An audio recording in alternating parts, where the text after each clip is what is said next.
Our third speaker this evening is not on the agenda because it was a last-minute addition. Because it was done last minute, our third speaker did not provide me with an introduction. Again, I will make something up. It was 33 years ago, next month, that our next speaker joined Plantation Toastmasters. So it's again another anniversary, yes. Since that time, our next speaker has given multiple icebreakers in which he's introduced himself to the club. But tonight he's going to give a different sort of icebreaker. Given that it is our club's 50th anniversary, I'm going to give a Plantation Toastmasters icebreaker, an introduction of Plantation Toastmasters to Plantation Toastmasters. Hi, Noelia. I'm glad you made it. Cool. So, in a speech, in a presentation entitled, "In the Beginning," please help me welcome Advanced Toastmaster Gold, competent leader, me.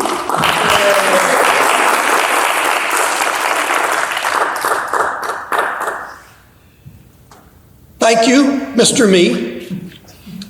Distinguished Toastmaster Nick Smith, my fellow Toastmasters, our most welcome guests this evening.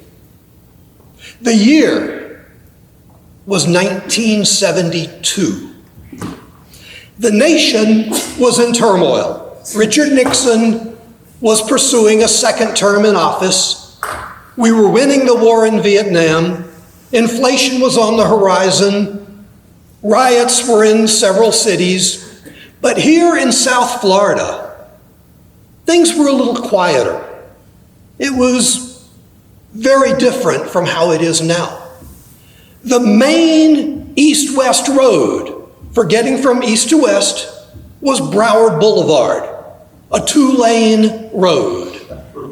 It went all the way out to where basically it goes now, past all the farm areas that we now call Broward Mall. That was a cow farm.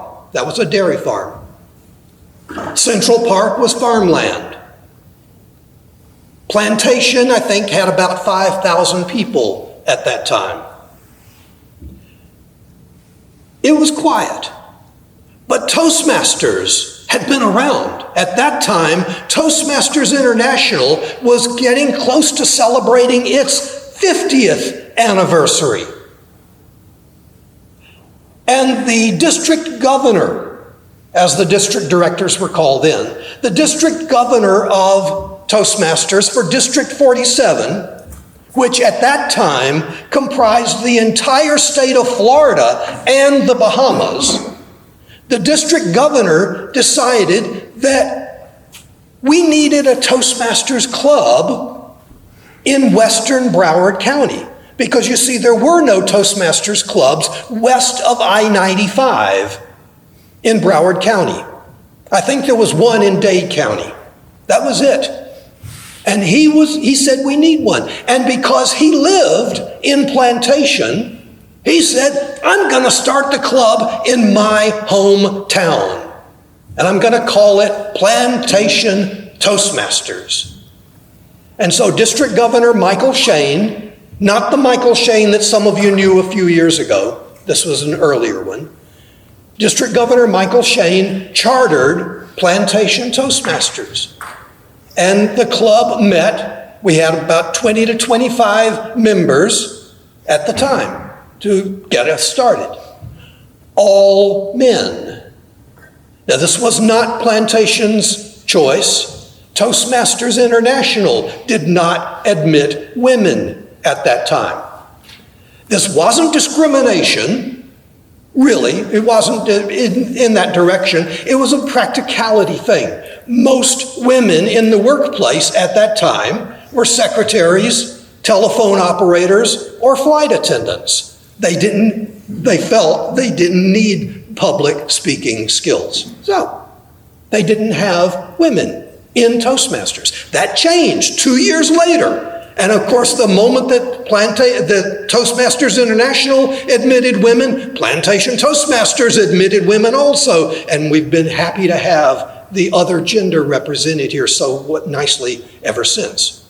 But I digress. That was in 72, we got started. We met in a restaurant called the Sizzler. I don't think it's there anymore. It was located between Broward, it was on 441, located between Broward and State Road 84, which was the main highway at that time. There was no 595.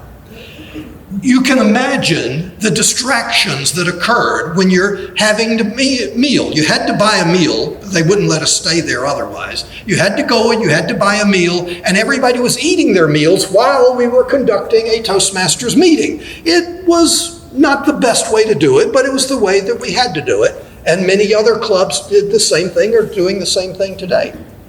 But a few years later, in the early 80s, they got an opportunity.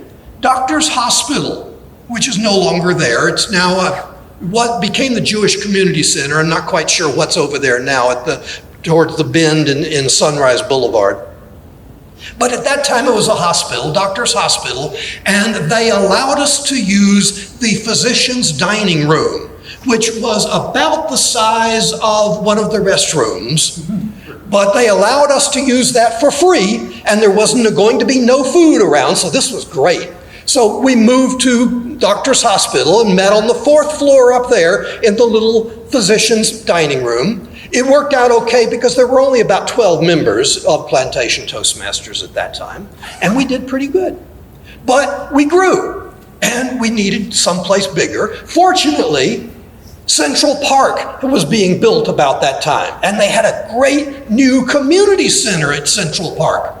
And so we asked Plantation, could we move there? And they said, sure, absolutely. So we moved to Central Park. Central Park was our best meeting place yet. But there was a problem. There was a noise problem. We were meeting next door to an aerobics class. Yes. They complained that we were making too much noise. We had too much laughter, we had too much applause, we had too much cheering, and they said it interfered with their class. They asked us. So we moved.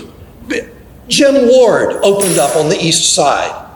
We took a look at that and we said, absolutely, we'll take that. And we moved to Jim Ward. And we were there for a long time. We were very happy at Jim Ward. Then we kind of got kicked out. Plantation ran into some financial problems. They caused us to have some financial problems. We fortunately were able to move here to Sunrise, due in large part to what Nick Smith and AZ also were able to pull together. And we met here in Sunrise. And we were so happy. Things were great for about 6 months. And then COVID hit. And we went online and we did Zoom. But that was okay. We could stand that because it was only going to last for 6 or 8 weeks, something like that. And that stretched into 3 or 4 months. 18 months later, I think it was, we were able to finally meet back in person again for about 6 months.